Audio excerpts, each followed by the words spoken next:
Hello all you wonderful people, hope you're all doing well and welcome back to my channel. So in a couple of weeks time I'm planning on going to a Ren Fair with a couple of my friends, and I figured it's a good excuse for me to make something. I have made something for a Ren Fair once before. It did not go well. Definitely the wrong fabric choice for the time of season that I was doing, but let's see if I can redeem myself on this one and make something that might be a bit more Ren Fair appropriate. So I'm not going traditional medieval or anything like that. I'm doing something more fantasy.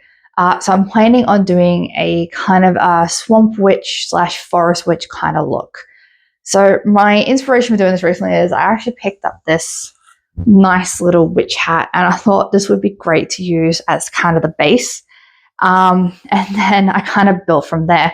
So I was looking around Pinterest and Instagram trying to get some inspiration on what I wanted to do. And I think I have an idea. So I came up with a concept kind of drawing. It's a bit rough. It's not the final kind of look, but this is kind of the rough idea of what I was going for. So in order to achieve this, I've gone through my fabric stash and I picked out a couple of kind of green and brown fabrics that I've got that I think will be appropriate. And I also went to the thrift store and I picked up a couple other items as well. So for the skirt, I had this idea from a skirt that I'd recently seen of someone using kind of almost like a doily kind of crochet kind of tablecloth kind of thing or napkin to kind of use as part of the skirt. And so when I was out at the thrift store recently, I found this nice tablecloth. So I found this really nice round tablecloth that I thought would be good to incorporate into the skirt. So it's white, but my plan is I want to actually dye this. So I want to do a sort of gradient color. So I kind of want to use the inspiration of kind of autumn leaves. So when a leaf starts to turn from green to kind of brown to red to kind of a purple kind of color. So my plan is I'm actually going to see if I can dip dye this to kind of get that look. The other thing that I picked up from the thrift store was actually this other tablecloth as well. This one I was absolutely in love with when I saw it. So I actually have an idea with this one of turning it into a kind of a cloak or a shawl kind of thing. So I'm also going to dye this as well, but I'm probably going to dye this a nice dark green color. So I figured for today's video, what I'm actually going to do is I'm actually going to focus on trying to do the dyeing because it's, as you can probably see, it's a really nice day outside. It's been actually miserable weather for the last week, so it's nice to actually get some sunshine. And I thought, good way to start is let's get the dyeing out of the way. So my plan for today is I've actually gone through all the dyes that I've got and I picked up a couple extra, and I've got a whole heap of different color dyes. So hopefully we can achieve what we're after. So yeah, I'll show you all what I'm going to do. So let's get started. Okay, welcome to my kitchen. So before we get started dyeing, there's a couple of prep things that we need to do before we open the packs of dye. The first thing is you're going to want to wear something that if you get dye on it, you're not too fussed about ruining. Trust me, I've done that before. It's good to wear something that you're not very worried about. You're also going to need something to put the dye into. I have this stock pot that I got from Kmart a while ago. It was just a cheap stock pot, but it's a good size and allows me to do both synthetic dyes and just natural dyes. Another thing as well is I've gone ahead and I've glad wrapped the bench around the stove.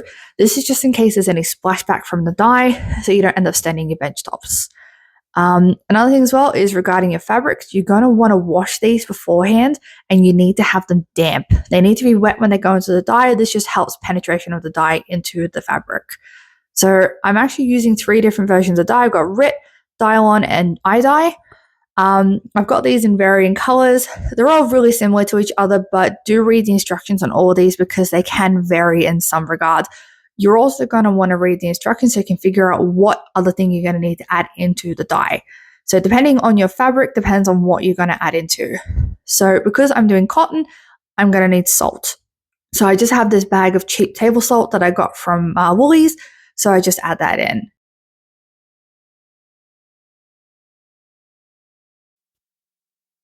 Okay, so to start off with, I'm going to add the salt to the dye bath.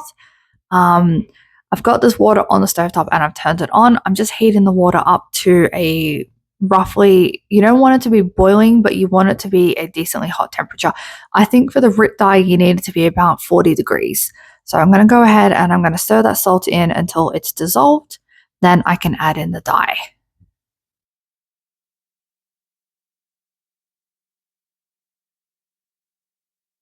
All right, after the salt's dissolved, I can go in, I can add the dye. So I'm starting off with the Kelly Green. I've only got about a third of a bottle of this, but it should be more than enough for the fabric that we've got. So once I've added that in, I'm going to go ahead and I'm going to stir that around. I want to make sure that it's fully mixed in because you don't want any spots where there's more dye. It'll cause splotchiness on the fabric if it's not mixed in properly. After it's stirred in, I'm going to go ahead and I'm going to fully submerge the first tablecloth in just because I want this to be fully green, whereas the other one, I'm going to do the center of it so we can do the pattern. So here I've got the other one just hanging off the edge, so I only have part of it in the dye and the rest of it is sitting out, and it will remain that nice white color so that I can go ahead and when I mix up the rest of the dyes, I can start dyeing that part.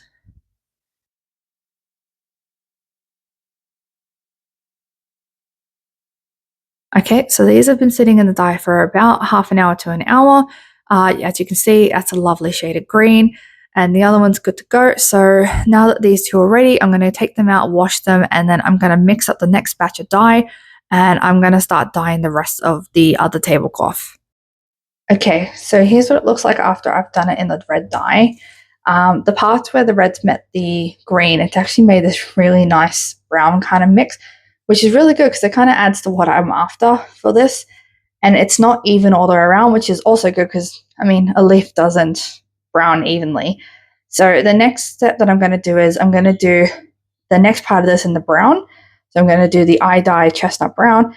And then the last thing I'm going to do is I'm going to do it in the eggplant on the very edges. So let's go. Okay, so I've done the end. And to be honest, I'm actually not too sure about this.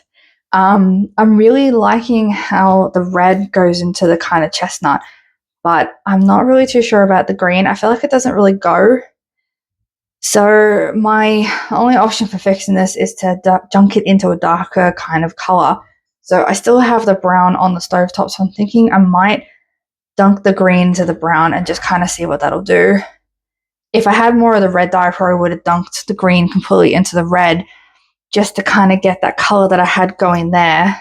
But let's see if I can kind of fix this up a bit. I just feel like it's too bright for what I've kind of created. So wish me luck. Let's see what I can do. Okay, so here is the finished result. So as I said before, I wasn't happy with how the green was looking. So what I actually did was I went in and I dunked it into the brown dye that I had. And it's kind of muddled it a bit, which makes it look a lot better. I'm actually really happy with how the edges of this turned out. The gradient between the pinky red and then the chestnut color is actually really pretty. And honestly, if I end up finding another tablecloth like this, I think I'm going to dye it like this, not with the green, but just with the kind of the rosewood red and chestnut, because I absolutely love that. But yeah, I'm actually happy with how this turned out now. So I'm glad that I did that to kind of change the green up a bit because, yeah, it just was too bright for what I was going for. I also went ahead and I put this also into the darker green dye. This isn't as bright either. I do absolutely love this, although I'm not sure if I want to do the same thing to this as I did to the green in the center of that one, just because I do like it, but I am worried that they might not match. So that's something that I think I'll revisit later on when I get more into this project. But yeah, now that the dyeing's been completed for both of these, I can go ahead and I can start the rest of the project. So I'll see you all in the next video. Thank you.